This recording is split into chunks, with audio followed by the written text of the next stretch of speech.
दुर्वास ऋषी म्हणजे दूरवास, त्यांना फार जवळ करायची काही सोयच नव्हती. हातात कमंडलू शापून भस्म करून टाकायचे मनाविरुद्ध घडलं की, त्यामुळे फार जवळ करायचेच नाहीत लोक त्यांना. ते ऋषी आले द्वारकेमध्ये, म्हणले कृष्णा मला तुझी द्वारका नगरी फिरून बघायची आहे. आणि भगवंतांनी त्यांना रथात बसवलं. मध्यरात्रीच 1:30-2 वाजता म्हणले बसव रथात आणि द्वारका फिरव. म्हणले आत्ता उजाडू दे, म्हणले मग दाखवू. नाही म्हणाले आत्ताच बघायचे, नाहीतर कमंडलू काढीन, पाणी शिंपडेन अंगावर. नाही म्हणले चालतंय. रथात बसवलं, रथाचे घोडे जुंपले आणि स्वतः भगवंत सारथ्य करत बसले. दुर्वास ऋषींना द्वारका नगरी फिरवून दाखवायला लागले.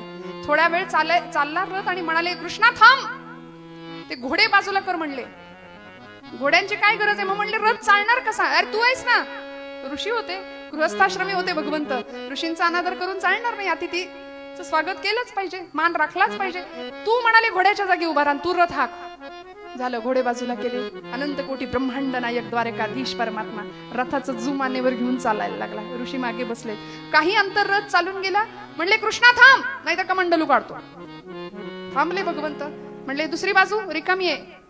म्हणले मग काय करू? रुक्मिणी कुठे आहे? झोपली, उठव तिला, आण म्हणले. भगवंत म्हणले नको, माझी रुक्मिणी नाजूक आहे. म्हणाले नको तिला, मी नेतो ना तुम्हाला. कृष्णा रुक्मिणीला आण, नाही तर कमंडलू काढेल. झालं, रुक्मिणीला उठवून आणलं. रुक्मिणी आई साहेब जगत जननी आदिशक्ती दुसऱ्या बाजूला. भगवंत म्हणताय तू नुसतं नाटक कर, मी सगळं नेतो म्हणले, सांभाळतो. आणि रथ बराच पुढे चालत गेला. आदिशक्ती जगन्माता रुक्मिणी आई साहेब आणि इकडे अनंत कोटी ब्रह्मांड नायक जगत चालक अनेकांचा बाप असलेला परमात्मा. दोघ जण रथ हाकतायत. दुर्वास ऋषी रथात बसले.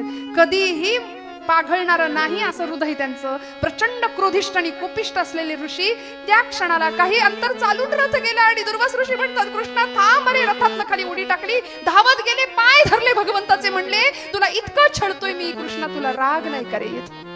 राग नाही का येत? परमात्मा भगवंत म्हणतात राग येतो ऋषीवर, पण कुठं रागवायचं ते कळतं. म्हणाले मी इथे नाही रागवणार, पण शिशुपालाचे 101 अपराध भरेपर्यंत माझं काउंटिंग चालू होतं. 91, 92, 93, 94, 99, 100 आणि 101व्या अपराधाला सुदर्शन चक्र काढलं आणि धडा वेगळं मस्तक केलं राजसूय यज्ञामध्ये. रागवायचं कुठे हे आम्हाला कळलं की आमचे प्रपंच सुखी झाले. विठ्ठल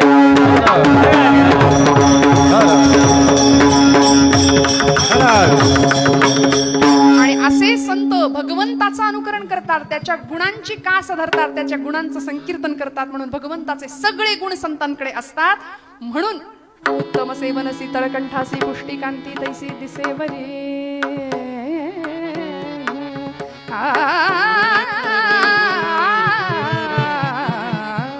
म्हणून तुकोबराय पांडुरंगाला सांगतात, आपल्या स्वतःला सांगतात की मला त्यांच्यासारखं झालं पाहिजे. कुणासारखे? अमृतासारख्या संतांसारखं मला जीवन मिळू दे. जसं चंदन वृक्षाच्या सहवासात आल्यानंतर बाकीची झाडं सुद्धा चंदनाचा सुगंध देतात, तसं माझं जीवन अमृतासारख्या संतांच्या सहवासात गेल्यानंतर माझंही जीवन अमृतासारखं मधुर होईल.